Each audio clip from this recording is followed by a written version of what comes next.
Where does your joy come from? What actually satisfies you in life? Is it money? Is it fame? Is it social connections? Is it your physique, being in good physical or mental health? Those things are all, to some extent, bare requirements for life. We need to have them all. We need to have, up to a certain extent, at least a certain amount of every single one of those things. But which is the most valuable? What actually makes you sleep better at night? Knowing that you spend your day working towards that, whether it was the goal or something you actually achieved. Is it mastery? Is it learning something that you're potentially going to be one of the greatest at, to the best of your own ability at the very least?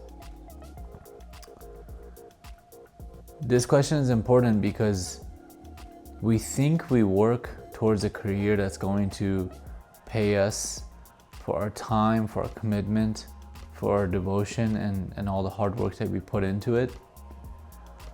But in the world we live in, money is not easy to be made.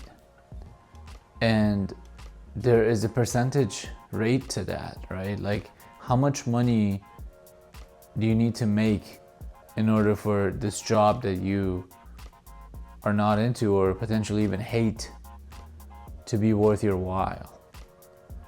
And is that number even achievable, or is it worth it? Is it sustainable long term? Because a job, a work we do, a job you have is not just, it's not just a thing we do for a certain number of hours. It becomes a part of your identity. And that is unfortunately just how it goes. If you do something and devote a career to it, you'll spend 10, 20, 30 years into it. Before you know, there's not much left of life to begin with. And you have at that point spend majority of your days on that career. So I'm not talking about this to discourage you or give yet another find your passion, how to find your passion kind of conversation. There's plenty of those things are out there.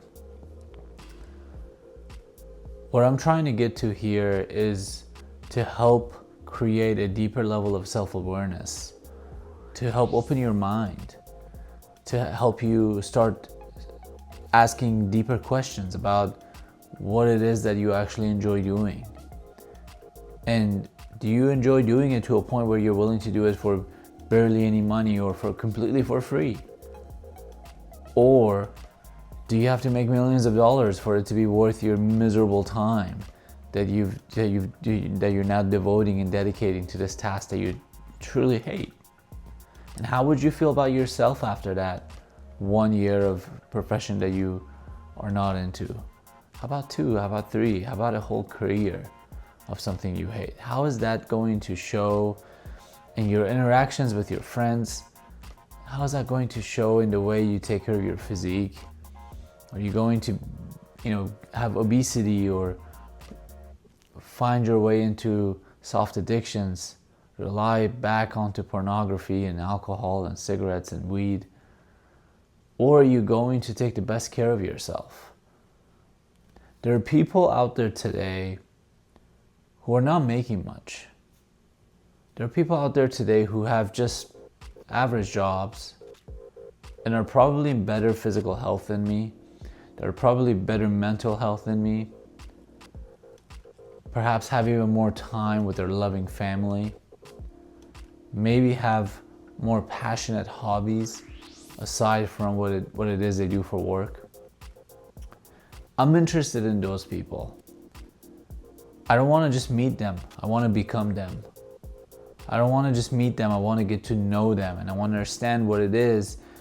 What was it within their mindset that actually led them to to that place in life where they are able to maintain a job that the rest of us might look down upon.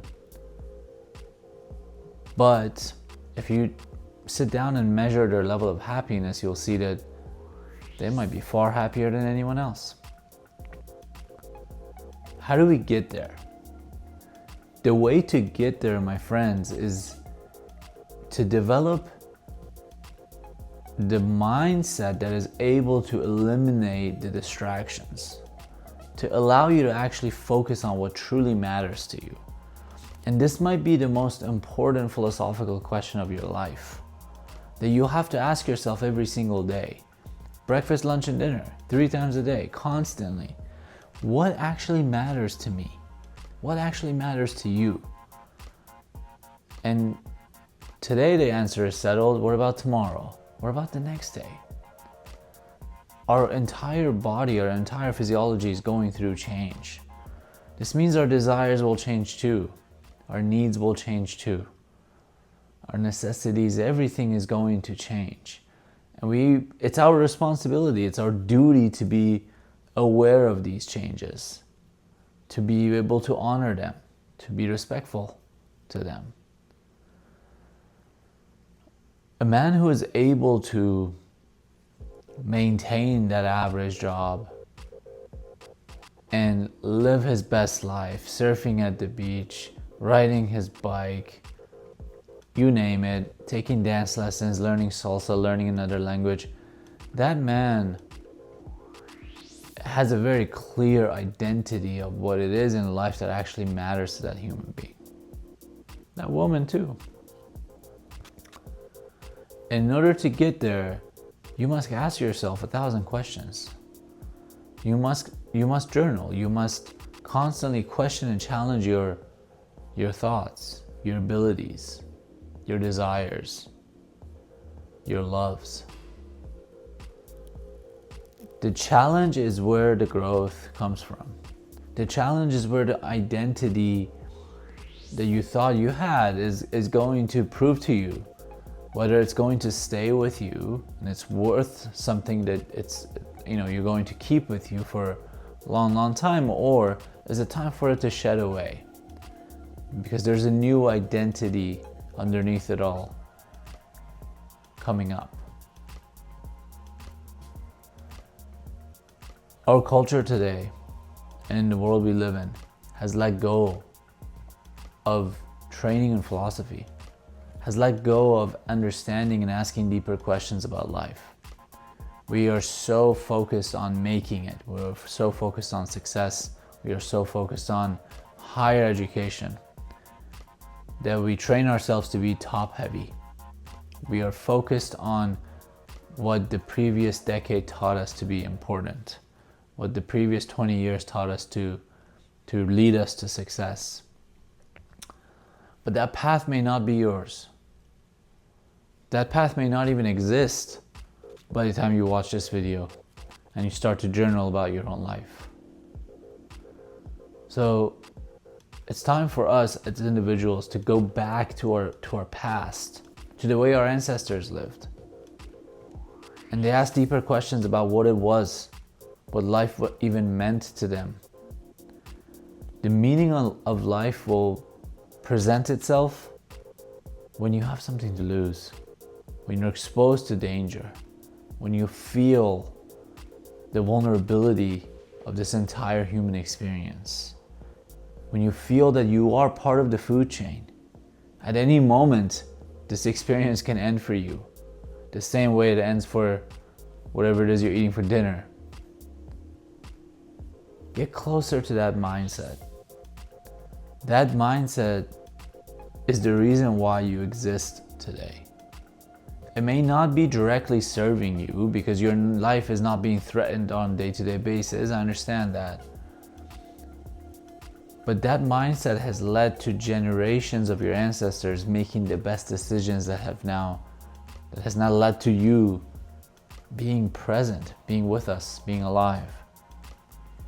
So your bravest decisions, your best decisions, your greatest decisions will potentially come from a similar frame of mind. Expose yourself to that. Live in that frame of mind. And allow these decisions to come. Thank you.